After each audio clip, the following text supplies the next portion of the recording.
toutes les questions que vous avez, j'ai mis le lien de la page Facebook en bas. Allez-y, ajoutez-moi sur la page Facebook. Après, vous m'envoyez un message inbox sur la page Facebook. Beaucoup de gens m'écrivent sur Instagram, les gens m'écrivent sur YouTube. Je n'ai pas de problème avec ça, mais juste pour centraliser les questions, s'il vous plaît, envoyez-moi tout sur inbox sur la page Facebook avec le lien qui est en bas, le Canadien de Montréal. Une des choses qui va comme marquer un Africain quand il arrive ici, c'est le fait que tout va être gratuit. Quand il va arriver, on va lui dire gratuit là-bas. Gratuit là-bas. Gratuit, il va dire, mais coudon, tout est gratuit ici. Ben, non, c'est pas gratuit. Quand on dit gratuit, c'est parce qu'il y a quelque chose derrière. Il y a une condition derrière que tu dois remplir. Donc, c'est la raison pour laquelle j'ai fait cette vidéo aujourd'hui pour que tu saches c'est quoi les conséquences derrière les gratuits sur 5 produits phares qu'on va te présenter aujourd'hui. Tu vas comprendre que quand on te dit gratuit, c'est parce qu'il y a des conditions à remplir. Ce n'est pas gratuit là. C'est gratuit de la main droite, de la main gauche, il y a un piège. Est-ce que tu comprends? Aujourd'hui, tu vas bien comprendre ce que je veux dire. Gratuit, gratuit, gratuit, gratuit, gratuit, gratuit. Tu vas entendre gratuit tout le temps. Mais bizarrement, si c'était gratuit, pourquoi ils vérifient d'abord si ton crédit est bon, si c'est gratuit? Pose-toi la question. Quand tu arrives, on te dit non, tu vois ça là, oh non, non, tu l'as à 0 $. Ben, il n'y a pas de monnaie qui est. À moins qu'il y ait une monnaie qui est 0 $. Mais il n'y a pas de monnaie 0 $. Fait que ça veut dire 0 $ égale gratuit. Ça, c'est un calcul simple là. Si c'est vraiment gratuit, on te dit ben non, c'est gratuit. Donc, il faudrait qu'on vérifie juste ton crédit si tu es admissible à la gratuité. Donc, comme tu as un très beau visage et que toi, c'est juste toi qu'ils veulent là, ils veulent alors vérifier ton crédit. Non, en fait, s'ils vérifient ton crédit, c'est juste pour savoir si tu es admissible à ce fameux piège qu'est la gratuité. Parce qu'ils veulent s'assurer que tu vas payer. Et j'ai pris 5 produits courants que genre, parce qu'il y en a plein, il y a pêle-mêle, mais je me suis concentré sur 5 produits phares sur lesquels tu ne dois pas faire d'erreur, même si on te propose que genre, que c'est gratuit là. Fais attention. Le premier obstacle que je peux dire quand un Africain arrive, quand on parle de gratuit, il va tomber sur l'obstacle téléphone. Vous savez, quand vous quittez l'Afrique, vous avez toujours des téléphones, il y a des téléphones originaux certes, mais il y a beaucoup de téléphones qui viennent de Dubaï, de Chine, de tout. Et toi, tu arrives, toi, jeune Africain, tu es content d'être au Canada, tu as tant rêvé d'être au Canada. Tu arrives, tu tombes sur un magasin qui te dit 0 $, un iPhone 9. Tu dis, waouh! Oui, ils voient dans ton visage que tu dis, ben oui, c'est ça, 0 $. Tu dis, yes! Je n'ai pas... attention. Attention. Quand il te dit gratuit, tu dis... Parce que tu vas voir, quand tu leur poses trop de questions, tu commences à les agacer. Moi, je vais t'expliquer ce qui se passe. Si par exemple, un iPhone, il est 0 $, comme on te dit, il faudrait savoir que... qu'est-ce qu'ils vont faire comme stratégie? Je t'explique ça. Le 0 $ là, c'est quoi? C'est qu'on te donne un téléphone qui a une valeur peut-être de 700 $, 800 $. Ok, tu le prends. On te dit qu'il coûte 0 $. Tu vas juste payer tes mensualités parce qu'ici, on ne paye pas le crédit. Tu payes des mensualités. Tu prends une ligne de portable que tu vas payer par mois. Ça peut être 50 $ par mois. Ça peut être 70 $ par mois. Ça peut être 90 $. Ça peut être 100 dépendamment du nombre de gigas et des fonctionnalités que tu as dans ta ligne téléphonique. Bon, si plus ton téléphone va être cher, plus ta ligne téléphonique va être grosse, quoi. C'est ça. Et aussi en ajoutant des forfaits. Donc, quelqu'un, par exemple, on va lui dire, OK, le téléphone iPhone coûte, disons, que c'est 0 $, tu le prends, mais à la condition que tu prennes une facture, un forfait qui va te coûter 70 $ par mois. Est-ce que ça commence à te sonner une clochette d'alarme? Bon, 70 $ par mois. Et en moyenne, les contrats durent ici 2 ans. 2 ans. OK? Bon, on va faire un petit calcul simple. 70 $ par mois. En 10 mois, ça fait combien? 10 mois, ça fait, on va à 700 $. OK? 700 $. Bon, laissons même, je prends même 20 mois. Ça fait déjà 1400 $. Donc, on part dans les 1600 $ à peu près là-bas. 1600. Juste pour toi, là, il a 1600 $. Donc, si son téléphone avait coûté 800 $, tu vois comment il bouffe sur ta tête. Il a 800 $ de plus comme ça sur ta tête. Et ne fais pas des erreurs de paiement. N'aie pas de retard. Mais si tu tentes d'avoir un retard, le téléphone est la porte principale. Malgré le fait qu'il soit petit, il a la capacité de bien gâcher ton crédit ici. Donc, c'est ça le gratuit. Le gratuit, c'est quand on te donne un téléphone qu'on va récupérer plus tard dans tes factures téléphoniques. Et moi maintenant, qu'est-ce que je peux dire pour que tu t'en sors dessus? Je sais quand tu arrives ici, tu vas voir tout est beau, tout brille, tu as un nouveau crédit. Les banques aiment ça, les magasins aiment ça quand quelqu'un a un nouveau crédit. Tout ce que moi je peux te dire ici, c'est quoi? Prends ton mal à patience. Prends un petit téléphone d'abord. On peut trouver des téléphones moins chers, pas chers. Tu prends ton petit téléphone qui peut te coûter quoi? Même 200 $. Au pire, il y en a même pour 100 $. Ton but, c'est que tu sois joignable. Tu commences avec ça, même après 6 mois, après 1 an. Si tu veux, tu peux maintenant te prendre un téléphone comme à 0 $, dépendamment des revenus que tu as. Tu vas savoir, tu auras déjà une habitude au niveau de tes dépenses et tout. Et là, maintenant, tu peux faire ce que tu veux. Mais les premiers jours, s'il te plaît, ne le fais pas. Parce que tu ne sais pas comment ça fonctionne encore et tu risques d'oublier soit de payer tes factures, d'avoir des retards de factures et il y aura beaucoup de pénalités qui vont grossir et après ça peut faire en sorte que tu t'abandonnes et après tu laisses ta ligne comme ça et après ça va au crédit, ça gâche ton crédit. Donc s'il te plaît, fais attention. Donc pour moi, au lieu de prendre un truc à 0 $ du premier coup quand tu arrives, je te conseille de prendre un téléphone occasion au début. Tu prends ta ligne téléphonique même de base. Et par la suite, maintenant, ça peut te coûter quoi? 30 $, 30, 40 $ par mois pour ta ligne téléphonique de base. Mais tu n'as pas un téléphone à payer. Tu n'as pas un contrat avec la compagnie. Même si quand tu prends le téléphone 0 $, tu peux rompre ton contrat. Mais il va falloir que tu payes le téléphone. Donc, tu peux prendre un téléphone à l'occasion. Tu prends une ligne téléphonique normale et tu fonctionnes. Jusqu'à ce que tu commences à prendre l'habitude.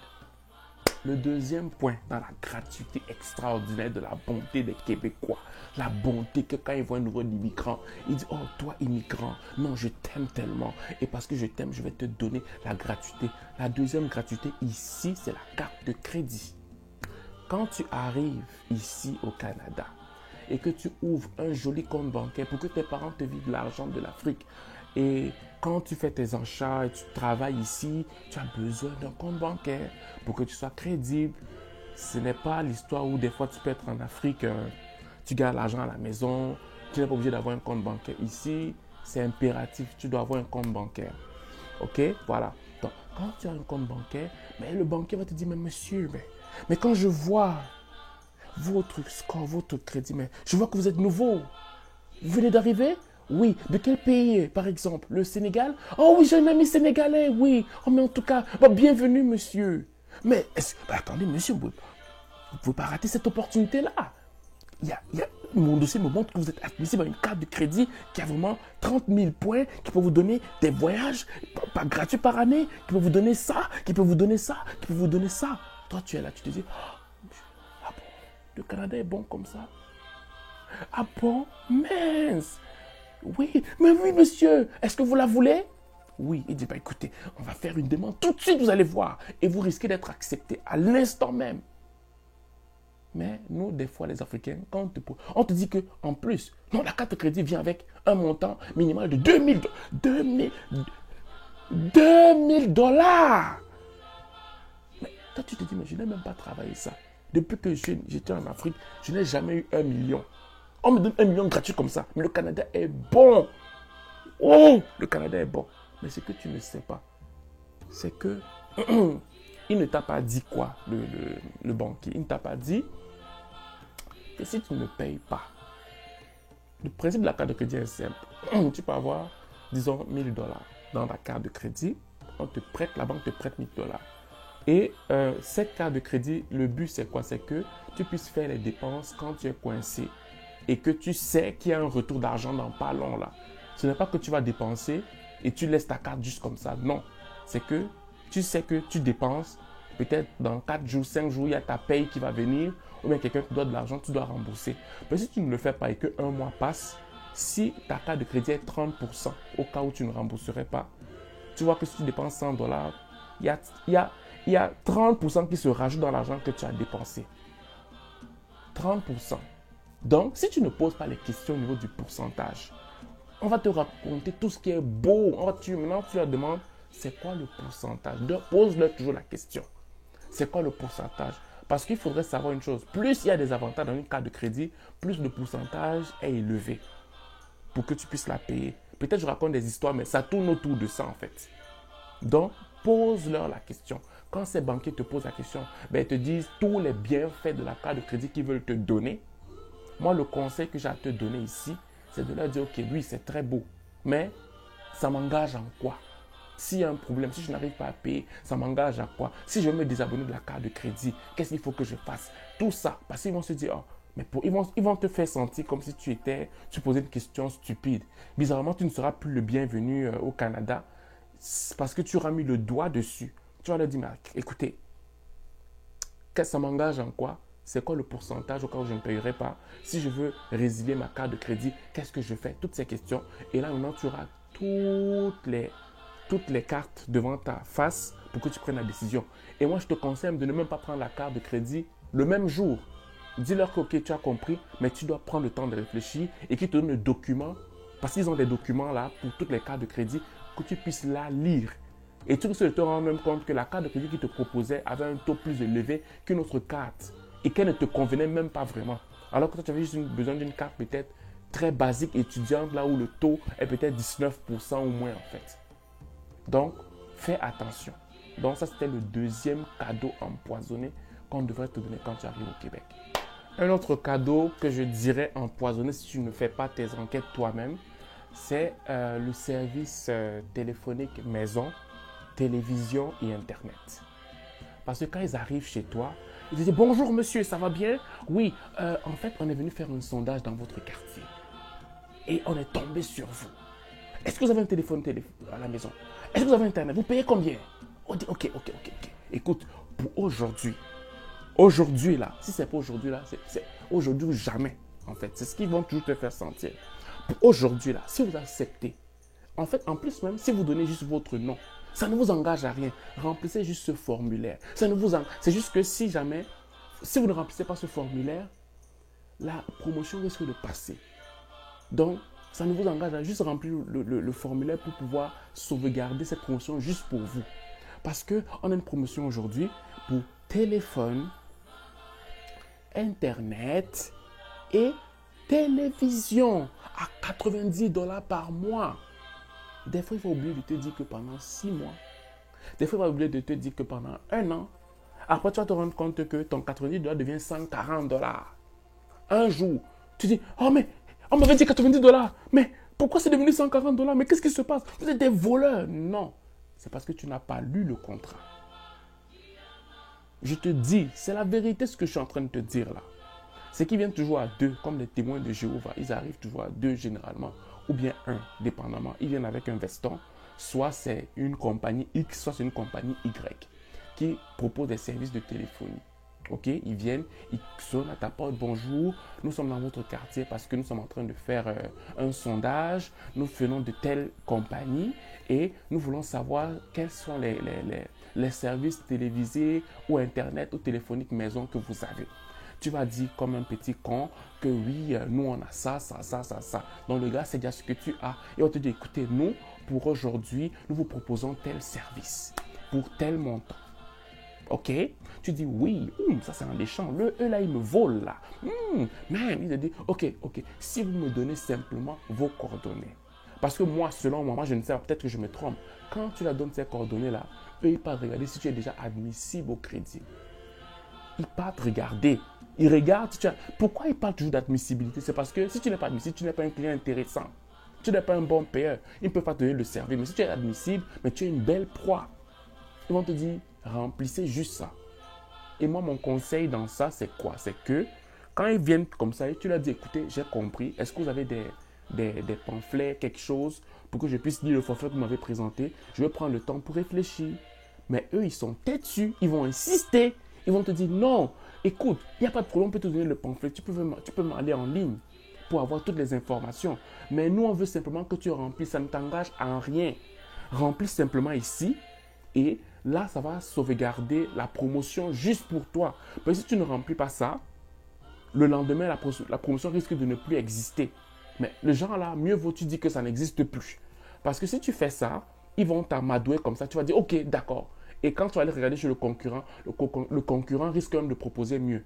Moi, je te dirais que s'ils viennent comme ça te parler pour te proposer téléphonie, maison, internet et télévision, tu dis oui, tu as compris, tu prends les informations et maintenant tu pars regarder chez le concurrent si tu en as vraiment besoin.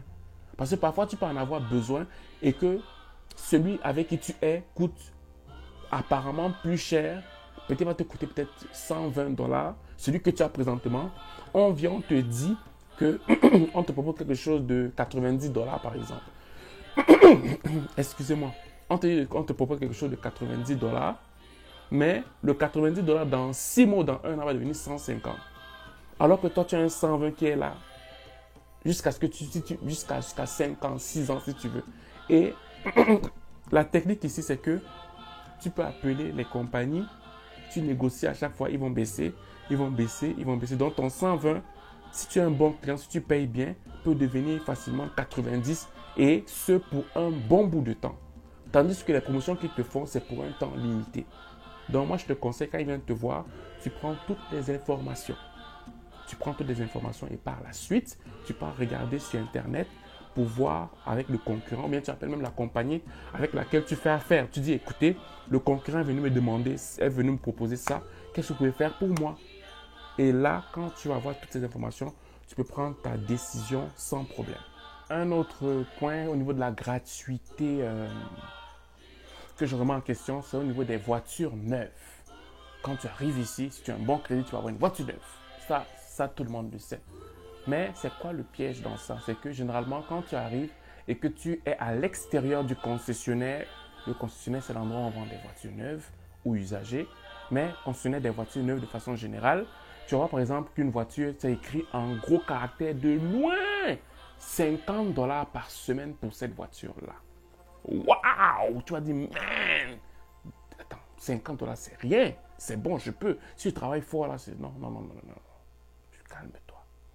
50 dollars veut simplement dire ici, là, que dans ce 50 dollars-là, ils n'ont pas inclus les taxes, ils n'ont pas inclus les frais de ceci, ils n'ont pas inclus beaucoup de choses.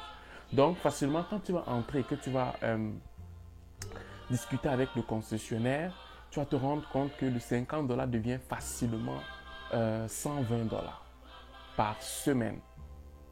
Ça fait 240 dollars par 2 semaines. Et on continue le calcul. Donc, il faut faire attention. Donc, quand tu vois le 50 dollars, ne pas t'engager. Tu poses des questions. Et je tiens à faire une parenthèse. Je suis désolé, j'ai eu à acheter des voitures neuves aussi, mais je me rends compte que les concessionnaires ne sont pas honnêtes. Sur 10 personnes qui vont acheter une voiture, 8 vont se faire arnaquer d'une façon ou d'une autre. C'est pas une arnaque que ils t'ont volé. C'est qu'il y a des informations qu'ils ne vont pas te donner, que tu vas constater juste quand tu auras signé le contrat. Il faut que tu le saches, parce que si tu ne le sais pas, on va tout te dire, qu'est-ce que tu vas entendre, toutes ces choses. Tu vas, pour quelqu'un qui est là, ça fait 1-2 ans, oui, tu peux comprendre les choses, tu peux payer, mais toi qui viens d'arriver, si tu veux vraiment une voiture neuve, par exemple, moi je trouve que ce n'est pas essentiel pour quelqu'un qui vient d'arriver. Si tu tiens vraiment à avoir une voiture neuve, pose-toi les bonnes questions. Pose-lui des questions, parce que quand tu vas lui poser des questions très précises, tu vas voir que son visage va changer. Tu vas voir qu'il va trouver que, il va te donner l'impression vraiment que tu agaces avec tes questions. Ok? Donc, juste pour résumer, quand tu arrives et que tu vois le prix que le concessionnaire te montre à l'extérieur, que ça coûte 50 dollars par exemple, par semaine, sache que le 50 dollars, c'est quasiment le double ou peut-être même plus. Parce qu'il y a des assurances qui vont s'ajouter, il y a les taxes qui vont s'ajouter à l'intérieur. Et le 50 peut facilement devenir 120, 130 dollars que tu vas payer par semaine pour la voiture, quoi. Et mon conseil que je vais te donner, c'est que quand tu arrives, tu n'as pas besoin d'une voiture neuve pour un début. Pour moi, c'est pas utile. Tu peux commencer par une voiture usagée et quand tu vas commencer à être stable, que tu vas avoir tes repères au Québec, là, tu peux t'engager avec une voiture neuve.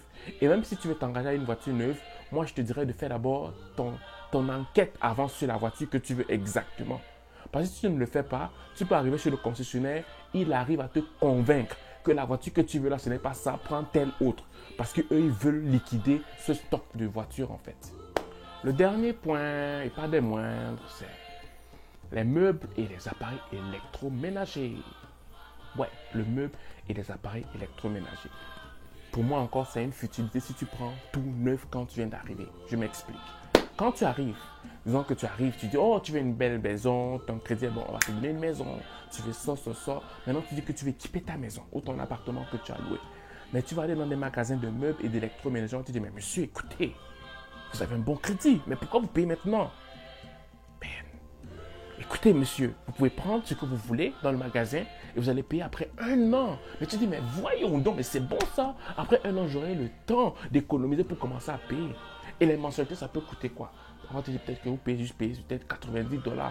Si vous prenez peut-être une laveuse, une sécheuse, une laveuse, une sécheuse, une cuisinière, un frigo, c'est pas moi, un lit, un sofa, tout ça, tu payes peut-être $90 par mois et c'est peut-être pendant 5 ans ou pendant 4 ans. Tu vas voir que l'ensemble neuf là, si tu devais payer de tes propres poches, ça pouvait te coûter peut-être $3,000 ou $4,000. Ok? Mais quand tu mets ça dans 3-4 ans, ça va devenir facilement un $6,000 que tu vas payer. Un 6,000. Et s'il te plaît, quand ils font ce genre d'engagement là, fais attention de te dire, on va te dire que oui, si tu ne peux plus, tu peux ramener les trucs, mais ils vont te compliquer. Parce que s'il y a une petite trace comme ça, un petit truc, un petit problème, ou bien ton enfant a joué, il a salé, ou bien il a déchiré, ça risque de changer la donne complètement. Bon, moi, mon conseil dans toutes ces choses, c'est que quand tu viens d'arriver, tu n'as pas besoin de prendre les meubles neufs. Il y a des meubles usagés. Il y a même des meubles neufs qui coûtent moins cher. Il y a un magasin de la place que tout le monde connaît ici. Quand ils veulent un meuble neuf, tout le monde y va. Tu peux trouver un meuble neuf facilement à $150, à $200, à $300, $400 maximum. Tu peux en trouver. Tu n'as pas besoin de prendre tout un équipement pour équiper la cuisine avec la cuisine dernier cri, le frigo dernier cri, le sofa dernier cri, tout dernier cri, pour que tu aies l'impression que tu es riche. Non. Tu peux aussi aller, tu peux aussi acheter des meubles usagés chez des personnes qui ont utilisé mais qui ont bien entretenu le meuble pour commencer. Parce que mon but ici, c'est que je n'ai pas envie que tu commences avec des dettes. Je ne veux pas que tu commences avec des dettes. Parce que si tu commences avec des dettes, je te dis que ça va te peser, ça risque de te peser tout ton séjour, tout ton temps ici au Canada. Donc, fais attention à ça. En fait, la vidéo s'achève là. Ouais, je sais, ça a été long aujourd'hui. Non, ça n'a pas été long, c'était court. Hein? C'était court, non? Ouais, en fait, c'est ça que je voulais vous dire aujourd'hui. Ça, c'est mon avis personnel. Donc, vous n'êtes pas obligé d'appliquer. Moi, je vous parle de ce que j'ai vu, de ce que j'ai entendu. Et c'est très rare que je me trompe. Donc, si toi, tu veux t'engager, alors que tu n'as même pas encore commencé ici, à prendre des meubles, à prendre des téléphones, à prendre tout, tu peux le faire. Mais il faut que tu sois extrêmement prudent. Mais par contre, moi, j'opte vraiment pour la prudence tout court. Genre que si tu peux prendre des trucs usagés pour commencer au Québec, let's go. Ne t'engage pas trop comme ça avec des trucs très sérieux dès le départ. Il faut dire que tu aies tes repères. Si tu es avec ta famille, il faut que ta famille ait ses repères. Si tu es seul, il faut que tu aies tes repères pour que ta famille vienne. Si tu es étudiant, tu n'as pas besoin de t'engager comme ça. Non, tu n'as pas besoin de ça. Donc pour moi, je te donne juste ces points pour que tu puisses méditer dessus. Tu n'es pas obligé de me croire, tu n'es pas obligé d'appliquer ce que je te dis, mais au moins, s'il te plaît, ne jette pas ces points comme ça. Écoute-les et par la suite maintenant, décide ce que tu veux. Donc, ça m'a vraiment fait plaisir de vous avoir parlé aujourd'hui. Je vous en prie, il y a le lien de ma page Facebook en bas pour toutes vos questions. Vous m'ajoutez sur cette page-là. Vous pouvez m'envoyer toutes vos questions inbox et ça me fait plaisir de répondre à vos questions. Merci beaucoup et à plus tard. Bye.